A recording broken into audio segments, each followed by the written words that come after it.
بسم اللہ الرحمن الرحیم۔ اللہ کے حکم سے سفر عراق کا پروانہ آ گیا، اور جو دل کی آرزو تھی یعنی 40 کے دنوں میں 40 جو مسلمانوں کا سب سے بڑا اجتماع ہے، اعلان ہے امام سے اپنی عقیدت اور عشق کا۔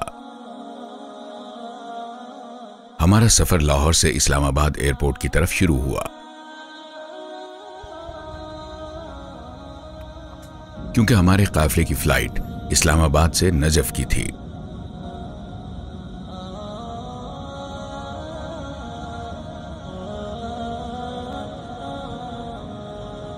الحمدللہ نجف خیر خیریت سے پہنچے،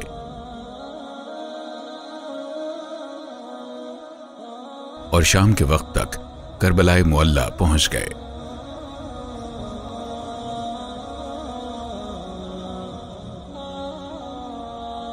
اگلے دن مشی کے لیے کربلا سے نجف کے لیے روانہ ہوئے۔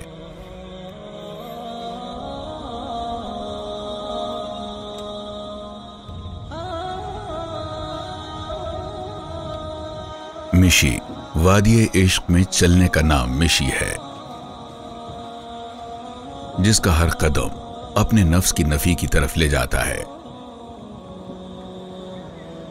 اور جس کے مکمل ہونے پر آپ اپنے امام کے سامنے اپنے آپ کو باضابطہ سپرد کرتے ہیں۔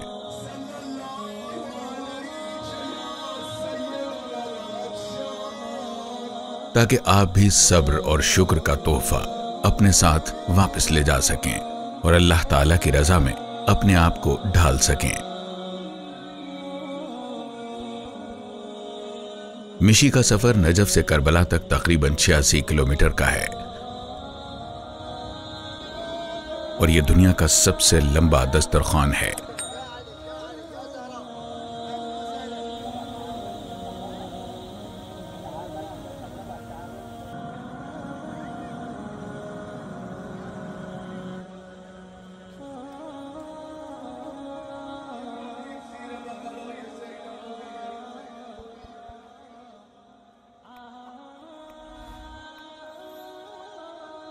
جہاں ہر کوئی اپنی استطاعت کے مطابق آپ کی خدمت میں ہر دم حاضر ہوتا ہے۔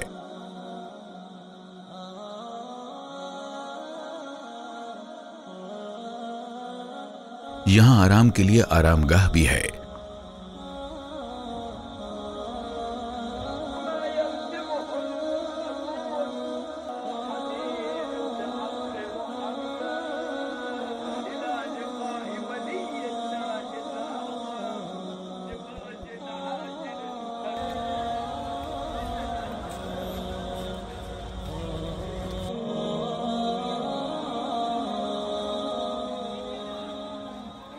یہ واک راہ حسین میں ہے۔ ہمارا سب کا یہاں پہ مقصد عشق حسین ہے اور حسینیت سیکھنا ہے، ایک دوسرے سے انٹریکٹ کرنا ہے۔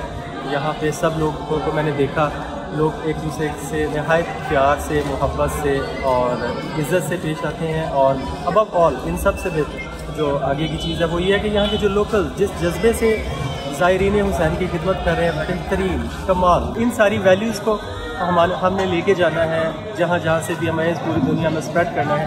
یہی حسینیت کا سبق ہے، اور یہی ہم نے ساری دنیا میں سیکھا۔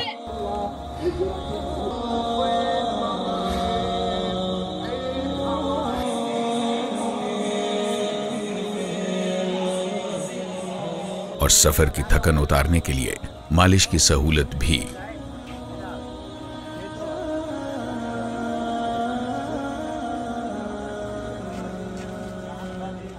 لیکن جو چیز آپ کو سب سے زیادہ سکون اور آرام دے گی وہ بھائی چارہ، انسانیت اور امام سے محبت ہے۔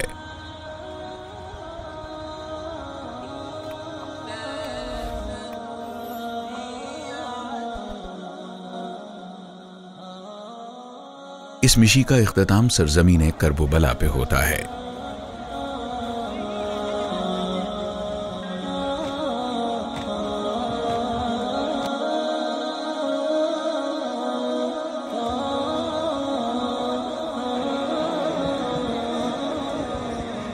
اور آپ پہلے حضرت عباس علمدار کے روضہ مبارک پر اپنا سلام پیش کرتے ہیں۔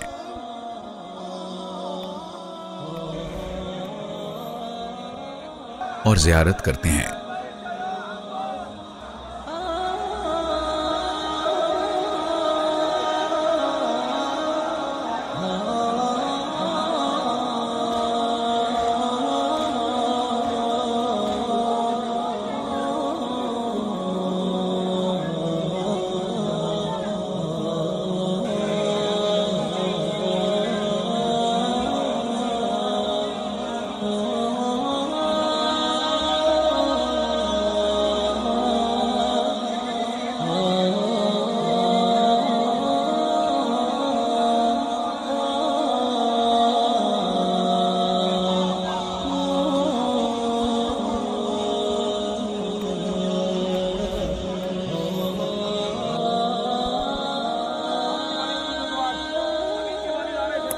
پھر آپ اپنے امام مولا حسین کے روضہ مبارک پر اپنا سلام پیش کرتے ہیں۔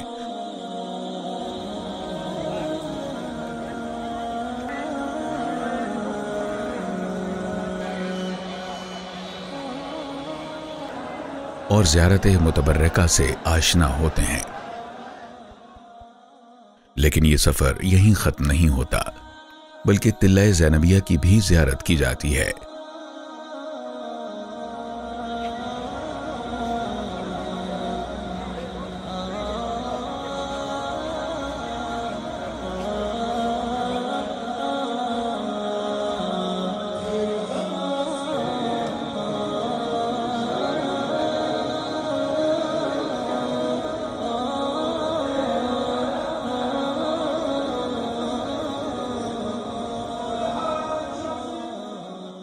خیمہ گاہ میں مجلس کا اہتمام بھی ہے۔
محبوب خدا کے محبوب کا نام حسین، پتہ نہیں تم نے پہنچا پا رہا ہوں میں نہیں، اللہ کے محبوب ہے رسول خدا، ان کے محبوب امام حسین، تو محبوب خدا کے محبوب کا جملہ پیش کر رہا ہوں، سارے بندے کی توجہ، مجھے صرف وسائل پیش کرنے تھے، لیکن یہ جملہ سن لیجیے گا۔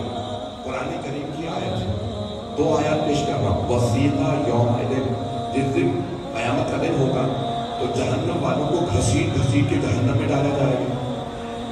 یہ سمجھ میں آتا ہے، زیارت کی وجہ سے شلوغ ہے، کوئی بات نہیں، نہیں کرتا ادھر رکھے گا، مطلب ہے میرے ساتھ جہنم والے مسلمانوں کو گھسیٹ کے جہنم میں ڈالا جائے سمجھ نہیں آتا.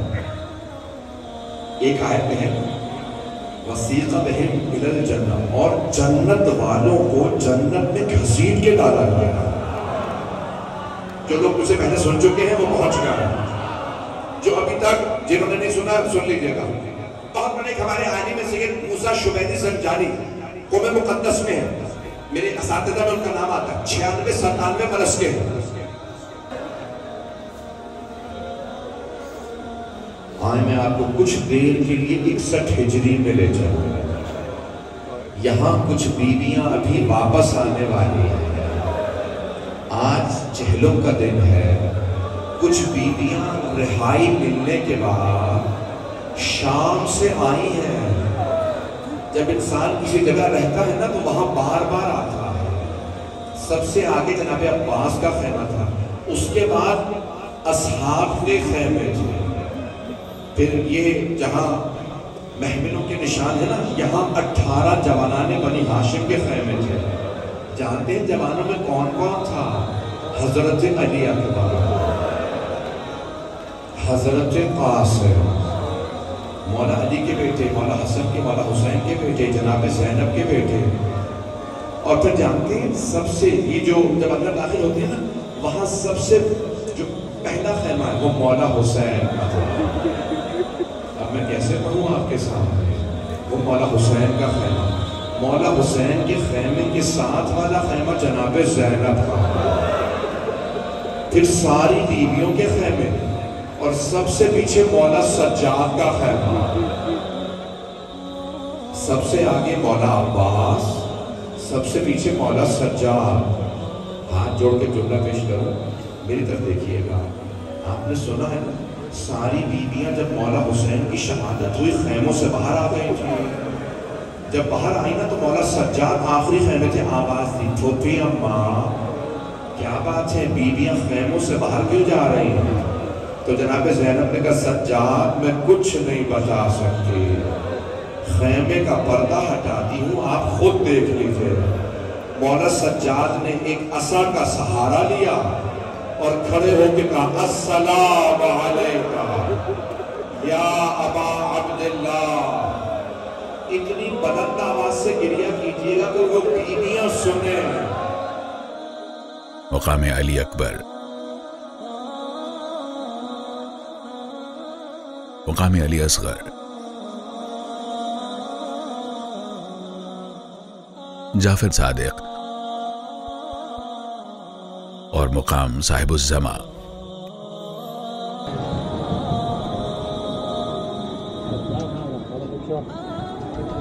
اور پھر نہر القمہ.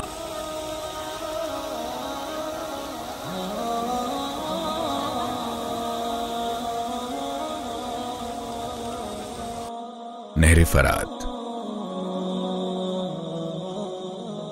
اور کف عباس کی زیارات کر کے کربلا سے بوجھل دل سے رخصت لی. کربلا جو نام ہے عشق کا، اللہ تعالیٰ کی وحدانیت کے بے مثال نمونے کا، اور سید الشہداء کے ساتھ اپنی نسبت کا.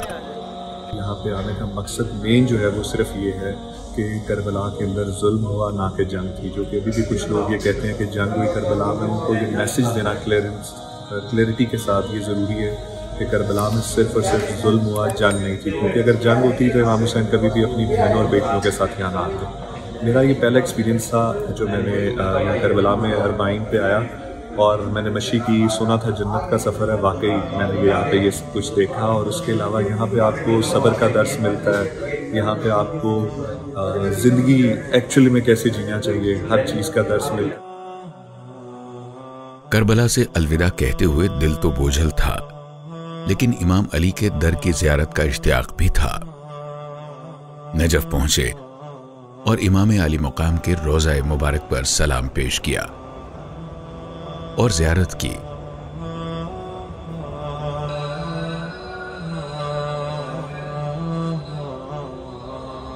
اگلا پورا دن زیارات میں گزرا، جس میں مسجد حنانہ وہ مقام ہے جہاں شہدائے کربلا کے سرحۂ مبارک کربلا سے کوفہ کے سفر کے دوران رکھے گئے تھے.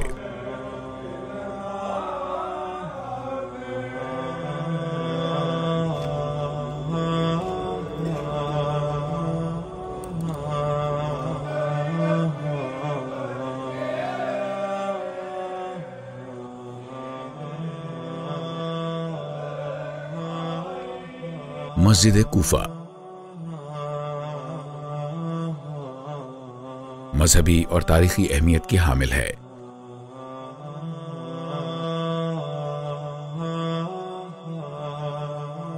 یہاں کئی انبیاء کے مصلی ہیں۔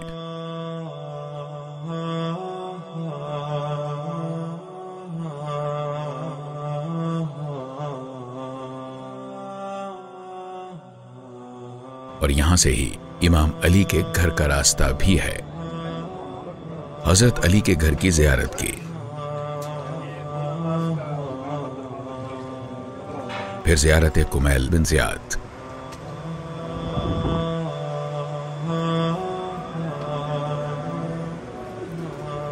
مسجد سہلہ،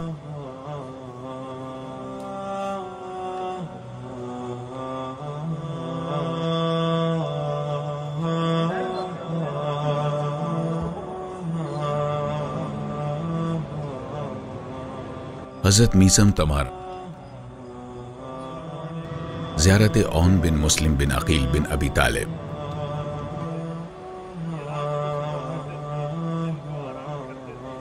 اور زیارت محمد بن مسلم بن عقیل بن ابی طالب،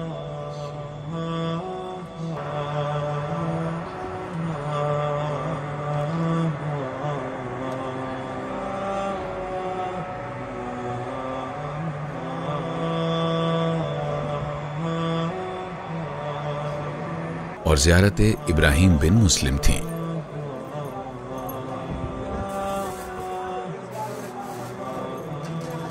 جب وادی سلام پہنچے تو دنیا کا سب سے بڑا قبرستان ہے اور تقریباً 1500 ایکڑ پر محیط ہے۔ یہاں انبیاء خدا بھی دفن ہیں اور مختلف روایات میں 26,000 جبکہ بعض روایات میں ان کی تعداد 70,000 بھی بتائی جاتی ہے۔ واللہ عالم بالصواب۔ یہیں اللہ کے 2 نبی حضرت ہود اور حضرت صالح کی قبور کی جگہ پر 2 رکعت نماز پڑھی۔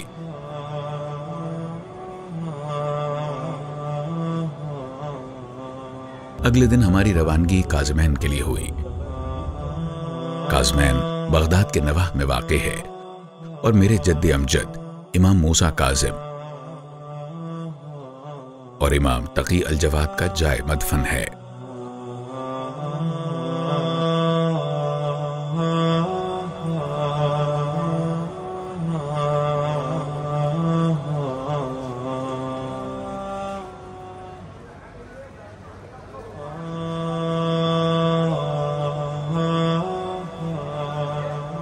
یہاں سے ایک دن کے لیے ہمارا قافلہ سمارا کی زیارت کے لیے بھی گیا۔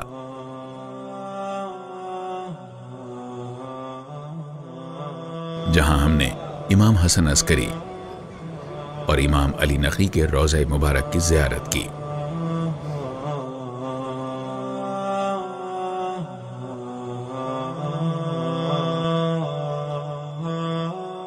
سمارا سے واپسی پر بی بی شریفہ بنت الحسن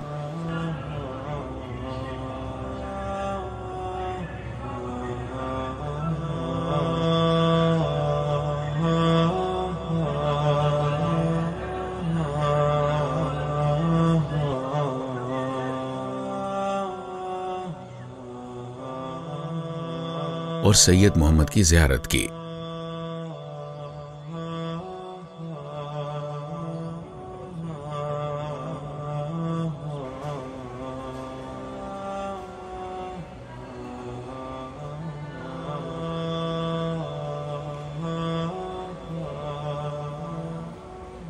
اگلے دن براستہ نجف پاکستان کے لیے روانہ ہوئے اور یوں ہمارا 40 حسینی کا سفر عراق اپنے اختتام کو پہنچا۔